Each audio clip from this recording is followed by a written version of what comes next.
Hello and thank you for joining us on the Thursday edition of Journalist Hangout. I'm Ayodele Ozubakum. Today on the program, amidst imminent recession, former CBN Deputy Governor, Professor Kingsley Moghalu, warns against continued dependence on oil, says the world is moving on and leaving Nigeria behind.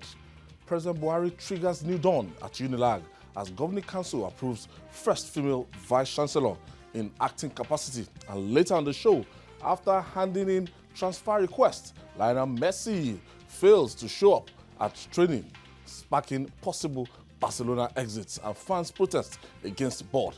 I'll be hanging out with Babajide Kolade Utitoju, while Mojid Jamiu will be joining us via Skype. So if you're ready, let the hangout start now.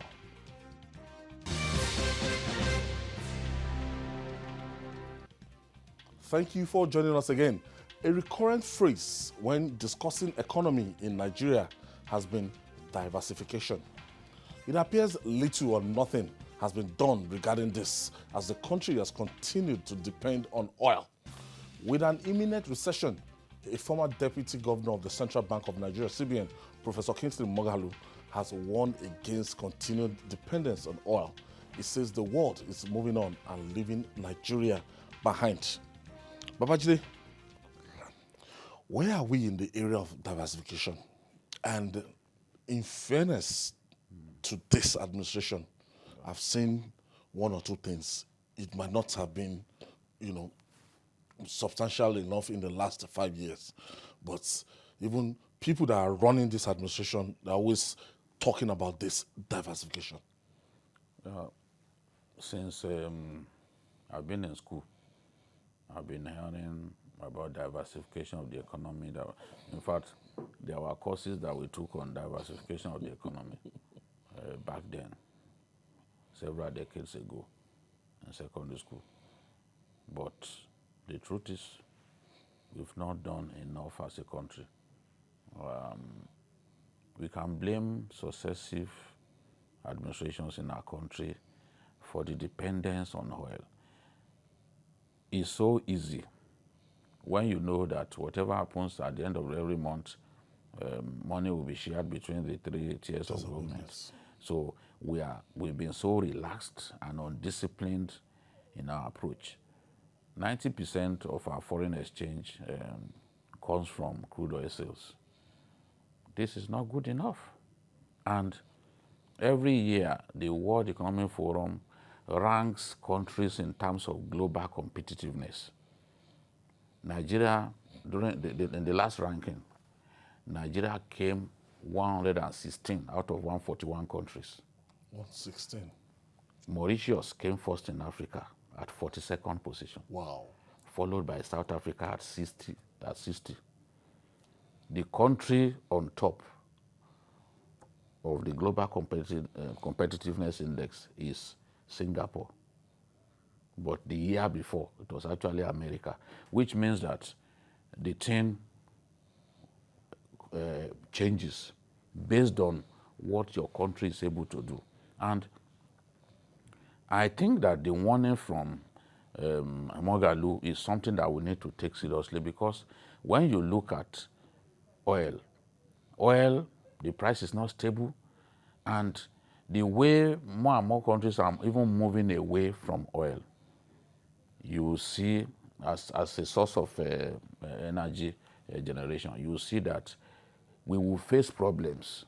It is better we begin to move with the rest of the world. We begin to prepare for that time when oil will no longer be available. Because even the Britons, they commissioned a report, a study, which showed that the world has 1.6 trillion barrels of oil left, and that in 53 years, if we continue this level of consumption of oil, there will be no oil left. To dry up. Yes, it will dry up. So they are saying that we need to do something. We need to begin to look at renewable energy, because even this oil and coal that we rely on, South Africa, they rely on coal, we will rely on crude oil as a means of generating energy. it is poisonous, it pollutes the atmosphere, it depletes the ozone layer. So they are thinking that there are other means that we can look at. Side effects. Look at a country like India and some of the countries in Europe.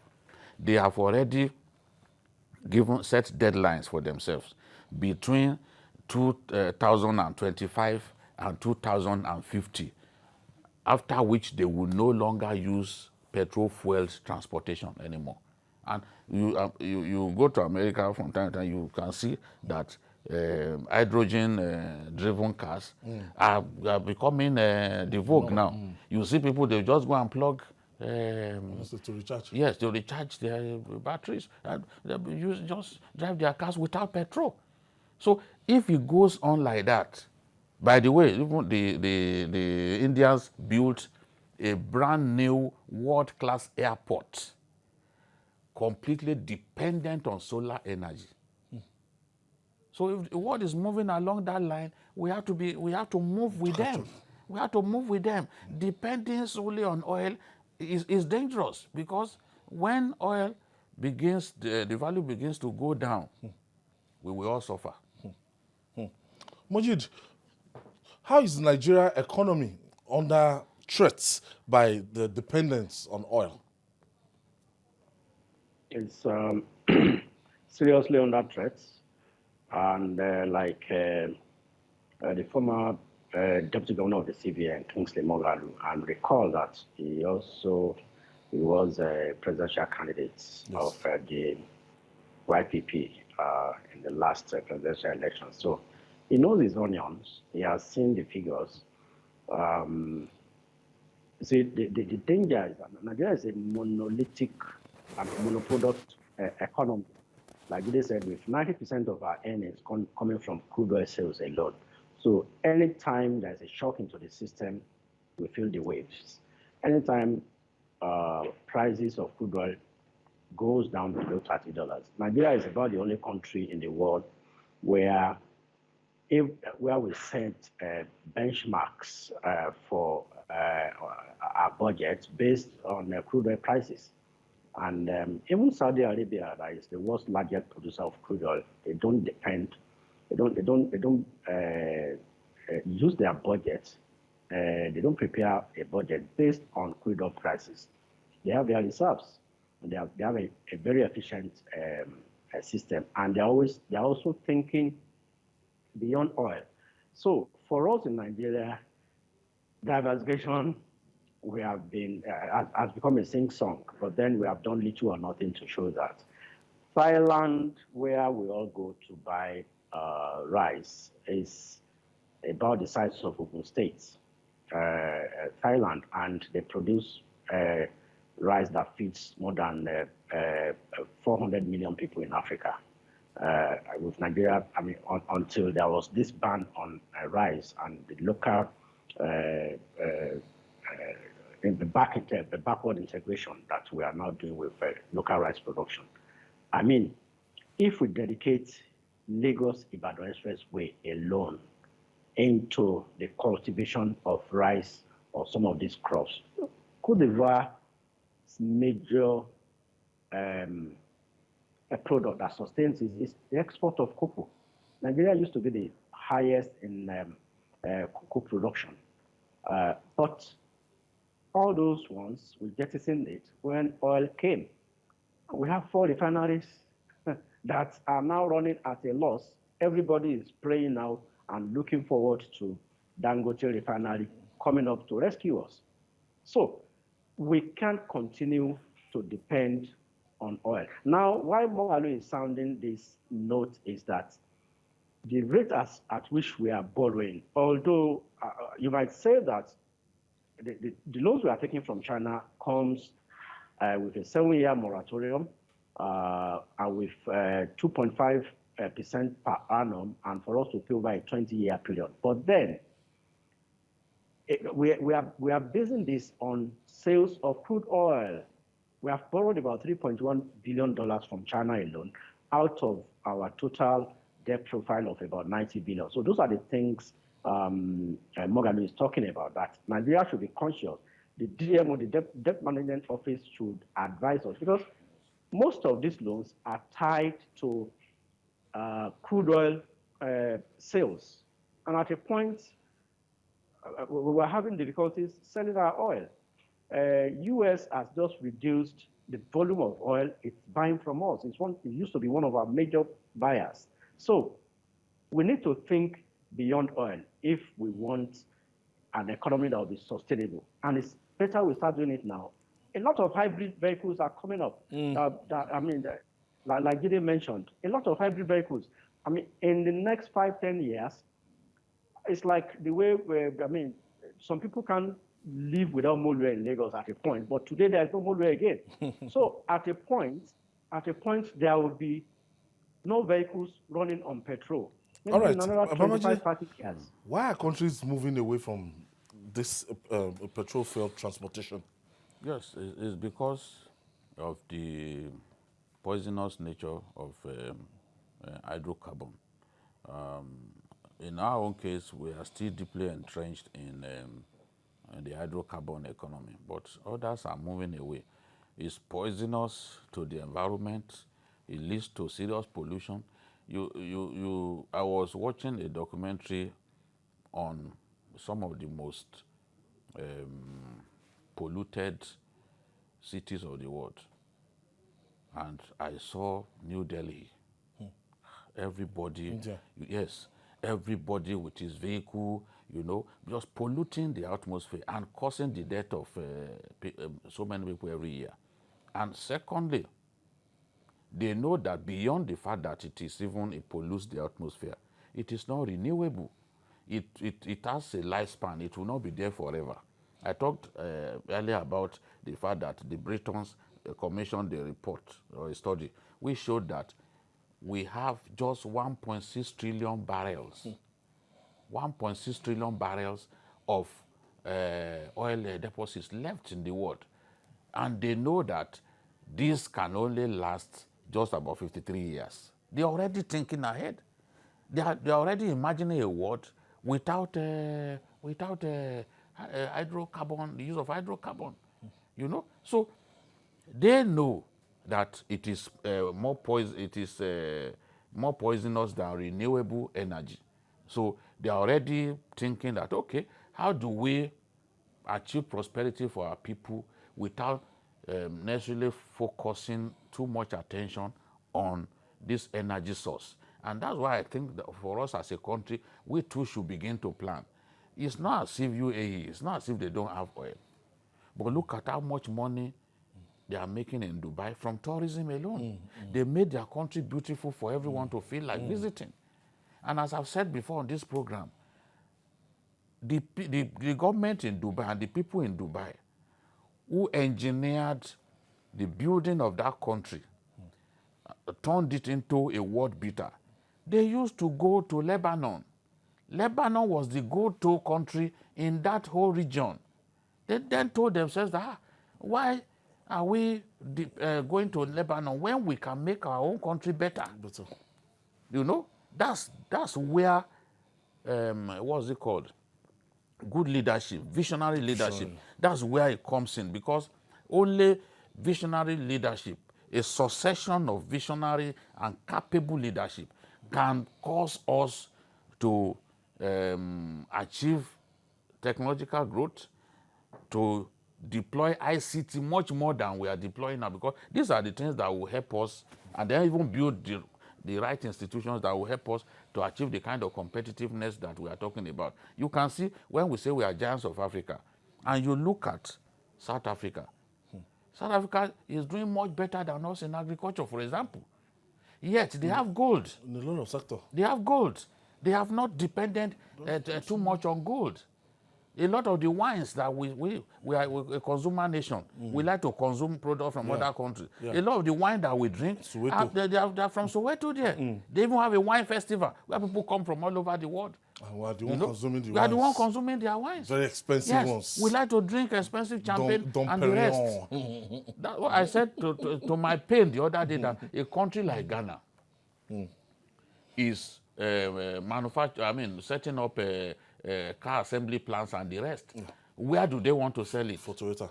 What is the population of Ghana? They are targeting Nigeria. Lagos, Nigeria. But they cannot come and site it here. Yes. We too we need reliable source of energy. And we have plenty of sunshine now. Why? What is the problem with us? Jamare in Bauchi State and some parts of Jigawa are the hottest in the country. What are we waiting for? Why can't we look at other energy sources? Instead of just relying on gas-fired power plants and the rest of them. So we need to move on with the rest of the world. Otherwise, they will leave us behind and we'll blame ourselves. Because when we can't earn so much, and they go for that meeting in Abuja where the finance commissioners share, this is their FAC meeting where they allocate 660-something billion. A time will come when they will come to blows. They always quarrel among them. A time will come when they will come to blows. When there's not much yes. So we have to look beyond. Look at Mambila. We have tea in Mambila. What have we done to boost the potential of Mambila and produce tea? After all, tea is what Kenya get forests from the most. They are exporting tea to all parts of the world. They are making so much money. Why can't we have that small area? Let us boost it and see if we too can produce tea in commercial quantity and even export to the world. This is where it starts. Okay, I have Shegun. Shegun is calling us from Dubai. That's the United Arab Hello, Emirates. good evening. Good evening, Shegun. My name is Shegun. I'm calling from Dubai. I'm the GAC guy. Well, okay. Yeah, Shegun, nice to have you. I would like to contribute to the topic. Okay. I currently work for Dubai government, and I'm privileged to be training for the transport sector. Good. I know I have a lot of contribution to this topic particularly. Yeah. See, Nigeria will be 60 in the next few months. Yes. And we are still not mature in terms of revenue management, projection, and global forecast. So we need to look at Dubai, for example. Dubai understand that 10% of the world tourism, of the world revenue or GDP is due to tourism, and that's why Dubai is focused on tourism. Now, when you talk about oil, UAE as a whole has more oil than Nigeria. They produce about 3.5 million barrels per day, while we are hovering between 1.9 to 2 million. So if we really want to develop Nigeria, we need to look at the service sector. Yeah. Even if we look at the global economy, 62.3% of the world's economy is due to service. Yeah. And oil has services. But majorly, we need to focus on healthcare, transportation, education, and all that, even financial services, to drain our unemployment, the level of unemployment we have. So if we say tourism, for example, we don't have what it takes. If you want to attract tourism, you have to look at historical development, maybe your cultural area or technological interventions. So the way Nigeria is going now, there's no how we talk about development without talking about our population. Thank you, Shegun. That's a very wish you the best of luck. Thought-provoking contribution. The place of visionary leadership in this, Babajide. Yes, that's what I talked about briefly earlier. You look at a country like Dubai, they couldn't have been where they are without visionary leadership. You look at a country like Rwanda, even Rwanda now. Rwanda. That right emerged from Africa. From what I would call a life-threatening pogrom. They've emerged to be a champion in Africa. You look at a country like Singapore, that used to be part of Malaysia. See where they are now. They are ahead of Malaysia. And ahead of many countries of the world. So we need those leaders, not selfish leaders who can make things happen, leaders who can turn our fortune around. We need a succession of good leaders. If we don't have a succession of good leaders, we have one, and after that, we have terrible leaders after that. It won't help our situation. We've not been lucky Corruption, so far. Yeah, we've not really been lucky with good leaders, After all, Singapore, they don't have oil, they don't have these mineral resources. Japan doesn't have oil. But look at where they are. It means that you don't have to depend on oil to survive. You don't need oil to be a great country in the world. So we have to begin to think about moving away from this dependence on oil. Moving forward now, fresh breath of air or temporary relief. It's a new dawn at the University of Lagos, UNILAG, following looming crisis over sack of Professor Oluwatoyin Ogundipe as the Vice Chancellor of UNILAG. President Muhammadu Buhari stepped into to douse the tension. Now, he directed the Vice Chancellor as well as the Chairman of the Governing Council, Wale Babalakin, to step aside. The action has triggered a new dawn at UNILAG as the Council approved the appointment of Professor Gushola as the first female Vice Chancellor of the institution in acting capacity. MJ, what is happening? What do you make of what is happening in the University of Lagos? Yes, I think the federal government acted very well by at least stepping in to curb the looming crisis that would have engulfed that institution. You know, the Senate of the university stood firm and said, no, one person cannot just, I mean, they show that they're really academics. About 91 professors came together and fought the decision of the Babalakin-led council. They went to Aso Rock, and you saw the woman that led them, the former dean of law, and they made a position. And the president listened, the visitor listened, and removed both Babalakin and Ogundipe, and even Shoyombo, that was unilaterally appointed by the Babalakin. You see, UNILAG is not a motor park where 10 people can just sit down. And interestingly, one of those in the governing council of UNILAG also works in Babalakin's chambers. His name is Bayo Adaranegbe. So you can see where some of these things are coming from. The alumni association of the university too also did a very good job, led by Dr. John Momo, the owner of Channels TV, who actually is now in acting capacity. And for the very first time too, a female professor, as in the new acting BC now, nominated by the Senate and endorsed by the Council. The former dean of the former provost, Mrs. Ashade Ogushola, as just from the College of Medicine, Diaraba. It's now the VC, and with an overwhelming majority of 135 votes.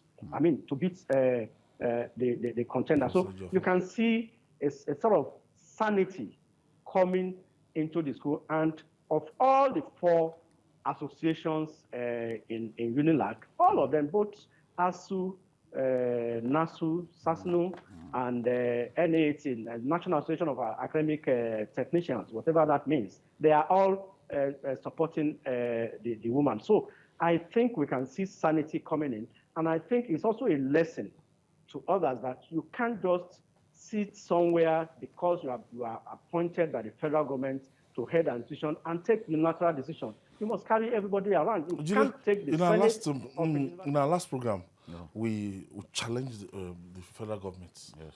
That the federal government must intervene in this crisis. That UNILAG is such a big school, and now the way they've gone about it is quite pleasing to the stakeholders of the University of Lagos. And pleasing to us as well, because we are opinion holders. We gauge the moods of people in our country, and we could see clearly that in spite of the running around to the media houses and all that, the preponderance of opinion was that the action that Babalakin took was wrong, not backed by law. We don't have to be professors of law to know that it was not backed by law, because the law was clear about how you can remove a VC. The law was clear about how an acting VC can be appointed. It puts the power to appoint an acting VC On the Senate. on the Senate. This is what they've just done now. This is what the president, as the visitor, said the Senate should convene immediately. We were told that, oh, the Senate had not worked for 4 months. But when there was a crisis, how come they were able to muster 91 persons? When we want to take illegal actions, we look for crooked means. How were they able to come together, 91 of them, to say, no, we reject the action that the Governing Council had taken? Why were they able to come together to say, okay, we'll send a team to Aso Rock, to Abuja? After all, the Governing Council even took his meeting to Abuja. Despite the fact that this is the council chamber. As beautiful as it is, you know, they couldn't use the place. They had to go to Abuja, you know. So these people came together and said, okay, let us be heard. They adopted peaceful means of ventilating their opinion on the sack of the VC. At no point did any of them say, no, the VC is incorruptible, the VC is cleaner than the Pope and all that. The point they were making was the process. Follow due process. Due process says that you cannot take that decision alone. You must take that decision in concert with the Senate. That is what the law says, you know. So to those who said that, oh, you are not lawyers, you do not understand, even when something is written in very simple English. In the process of even choosing a new VC now, an active VC now, Yes. you can see that the federal government had to revert to the Senate. Yes, the Senate that's what I'm saying, because that's what the law says. And the council, after the Senate had chosen somebody, the council had sat down to ratify the person. Yes. Simple process. Yes, simple, as enunciated by the law. As enunciated by the law. As stipulated by the law. So the visitor, in taking his decisions, watch his every move. His every move backed by law. He would have gone ahead he would to have pick chosen, an active VC. Yes, or he would have left Shoyombo there, who was appointed by The council. Yes, who was appointed on the premise that the Senate, because ASU was on strike, there is COVID-19, the Senate had not been in session, had not been meeting. How were they able to meet to elect something they voted to elect that woman to 35 with an audacious majority? How were they able to meet and elect that woman with an audacious majority? How were they able to meet to then decide that they needed to take their matter to Abuja? So this is the thing. I said it, impunity has become the new normal in our country. But the government of the day has to always put his foot down that no, you cannot do this. I said it before that the appointer of the VC is the visitor. No one can come and tell us that, oh, the governing council has the final say on the visitor. You must revert to the visitor because he made the appointment. The federal investor. You must revert. The president has said in the past that he was misled to sack some VCs. Remember? So this time around, the president did not want to be misled again to sack anyone. No one will. I'm not by any means saying that Oguntoyin Ogundipe is Oluwatoyin Ogundipe is not guilty. They have the opportunity now. In any case, that was also the suggestion of the suggestion of the ASU was that the president should send a visitation panel. So the president also listened to ASU and sent the visitation panel. So they can now come as objective people to look at what's on ground. And the Babalaki Governing Council had to step aside? No, that was the directive that they should recuse himself. So that they can do a dispassionate work. And the VC too, step aside. Mr. Momo, the chairman of the Alumni Association, had to hold forth as the chairman of the Governing Council. The president has done the right thing. Our good brother Adamu has done the right thing, because we were told all along that, look, we had the support of Adamu, and that Babalaki had the support of the federal government. That was why you don't run a government like that. You run a government based on the dictates of the law. Whether you are close to a minister or not, does not mean that whatever action, or you are close to the president, does not mean that whatever action you take must be rubber stamped. Your action must be followed, must follow the law. And I'm happy that even ASU, they've decided to withdraw their case in court. Is emblematic of the confidence that they have in the visitation panel, that they've decided to withdraw that case to see what pans out thereafter. Okay, I have this call. Yakub is calling us from Lagos. Thank you for joining us, Yakub. Ayo, good evening. Good evening, Yakub. Good evening, and then Mr. Good evening, my brother. Is it, Ayo, some of us that support this government, when they did something wrong, we're always criticizing them. Yes. But this time around, I give the federal government the kudos for the job well done. And then, Babajide, yes, in this country, it came to my mind always. People that always claim that they know the law happen to be the ones fouling the law every time. If you look at the Babalaki, I think the gentleman is a lawyer. And then you don't follow the due process, as you rightly said in the studio. Nobody says that the other gentleman is a saint. But the due process must be followed. That is what we are saying. Yes. And then now that you didn't follow it, kudos to the federal government once again. They did the right thing, and then God bless you all. Thank you. MJ. Yeah, taking it home on the UNILAG crisis, I was wondering what the registrar was thinking. When the federal government directed the Senate to go and elect an acting VC, he actually did a memo, pasting it in the auditorium where they were to use, saying that nobody should hold any meeting there until the Senate, the professors forced themselves. Don't forget that the registrar is also the secretary of that council, Babalakin's council. The registrar. Yeah, the registrar is the secretary to Babalakin's to the council, but not the secretary to the Senate, because he's not a professor. He's not a professor. I mean,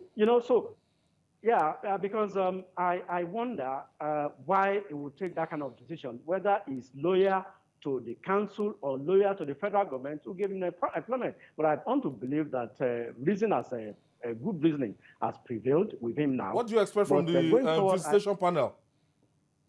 I think the visitation panel should also look into the activities of the registrar because I mean it seemed to have been very partial in taking decisions. Because even after the federal government intervened, the federal government appointed told the Senate to sit and appoint a VC, which is the natural thing to do, which is the lawful thing to do. And he was trying to frustrate that. You are trying to frustrate that effort. I mean, so the visitation panel should even look at the activities remotely and unconditional of the registrar in this crisis. Yes, I'm sure it should be part of what the visitation panel will consider. The situation now is that they asked Babalaki to recuse himself, and Ogunukpe is gone.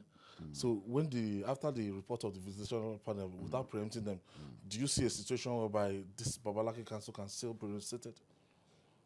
I don't know. I don't want to preempt what will happen. All that we want from them, we don't have special persons amongst them. Babalaki is not my friend. I have not met him before, and there's no hunger to meet him. But the truth is, let the due process be followed. Let them investigate both men thoroughly. If both men abuse their positions, then they should go. Let us have a new broom, a breath of fresh air at one of Nigeria's most prestigious ivory towers. That's what I asked for. I said, UNILAG is the pride of our country. We can't watch UNILAG being destroyed by two different tendencies fighting for the soul of the university. So this is the thing. They can let's not preempt what they do. They can go ahead, investigate, and do what is right. They have 2 weeks to work. They have 2 weeks. So we believe that within that time they should be able to come up with something, a recommendation on the federal government that will be able to move the university forward.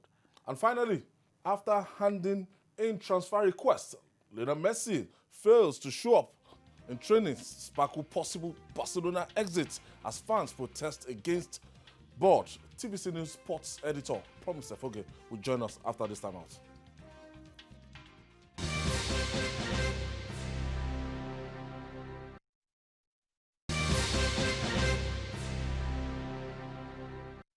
Thank you for joining us.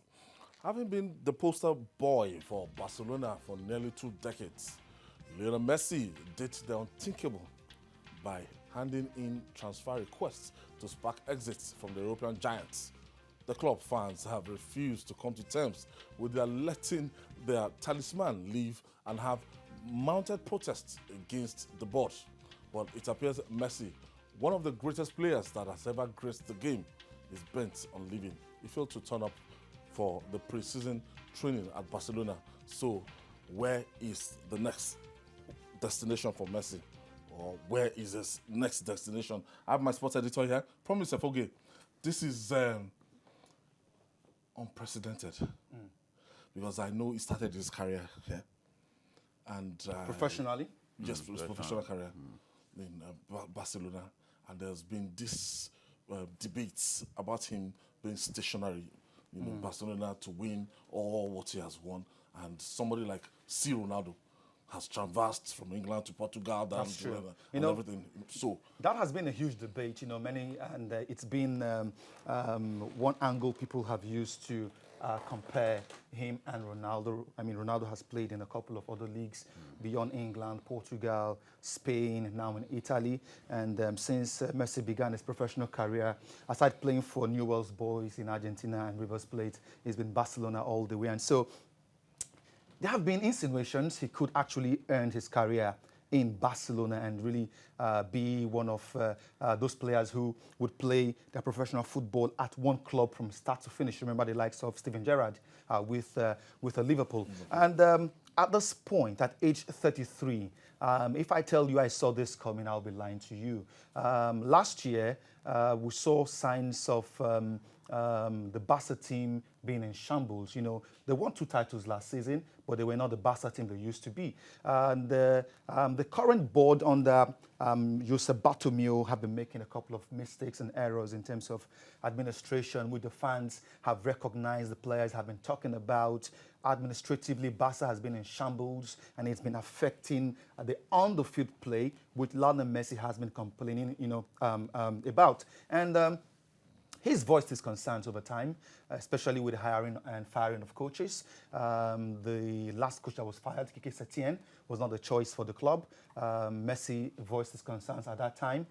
We saw how shambolic the outgoing season was like for Barcelona. Messi is a player who is used to winning titles. He's used to victories. He's used to being at the top. He's seen or regarded as, if not the greatest ever, one of the greatest ever, greatest player to, ever grace the game of football. And so going through a calendar year without a trophy is something that worries him,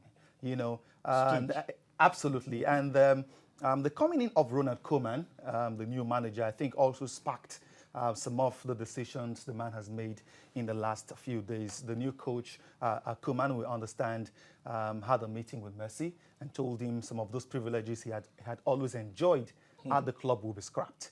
And, wow. We are not privileged to know how that meeting was held or how that message was conveyed. But naturally, as a person, when you're told some of the privileges you used to enjoy will no longer be there, it's time to go.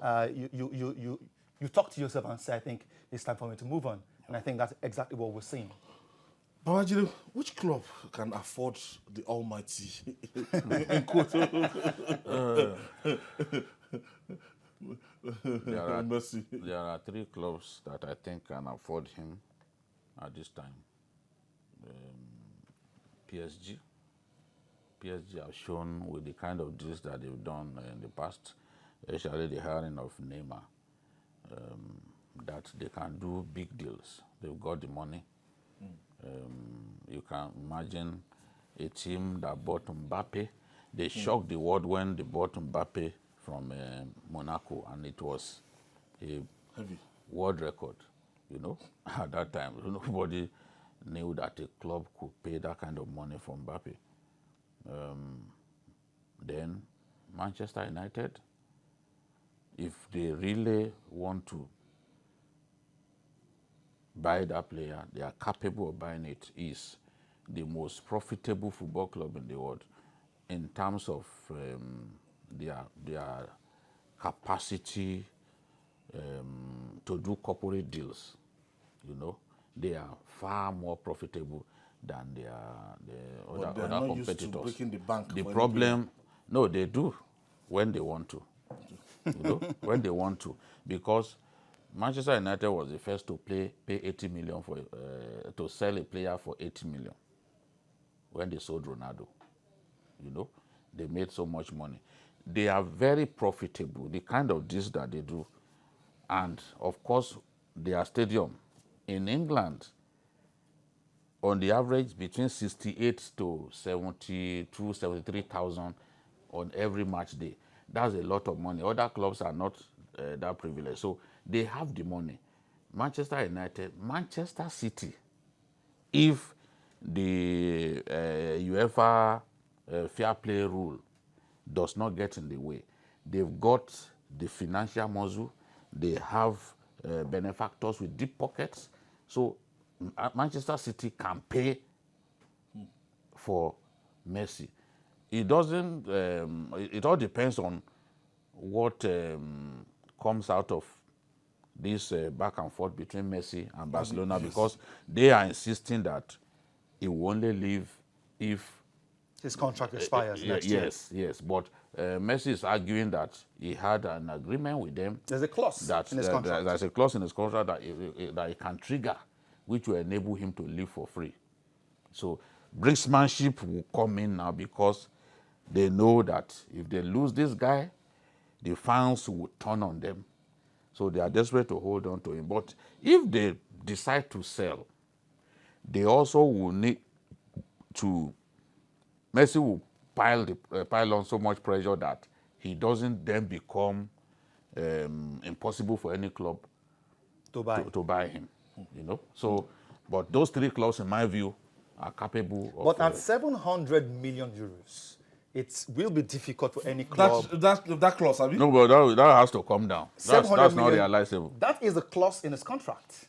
You know, and the clause says that means he's going nowhere. Says he can leave. He can leave in May, June, if he wants to leave for free.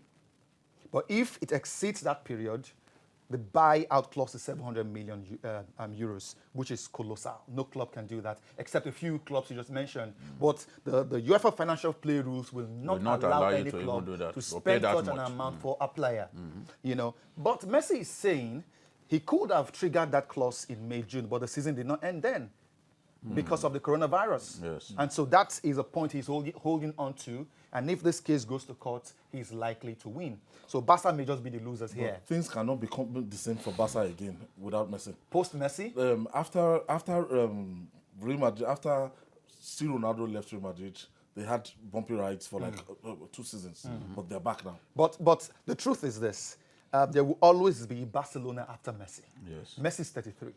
There was a certain Ronaldinho Gaucho at Barcelona who was like the fulcrum of the team. Yes. He played, he left. Javi Hernandez played and left. Andres Iniesta played and left. Messi is the reigning man at Barca. He's 33. As a matter of fact, in the last 4-5 seasons or thereabout, he's always scored about 40 goals, 40 goals, 42 goals, 54. In fact, last 2 seasons he scored 54 goals.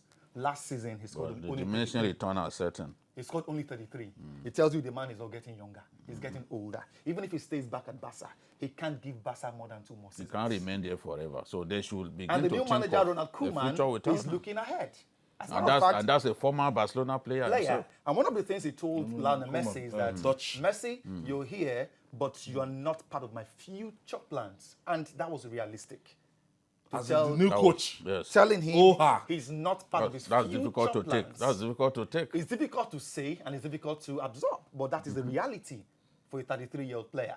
But like you rightly said, a couple of teams can actually afford Messi. The most important thing Depending right now... on how much is going to be offered to those clubs. Because right now... Okay, let's look at Man City. And what's the name of this coach? Pep Guardiola. Pep Guardiola. We know that he's friendly with Messi. and best of friends. Yes, he and, coached him. He coached him. Messi blossomed under him. Absolutely. He did not introduce him to the first team. It was Frank Rijkaard that introduced him to Barcelona first team. But Messi blossomed after him. And it was Pep Guardiola that fired Ronaldinho when he took Messi to a nightclub.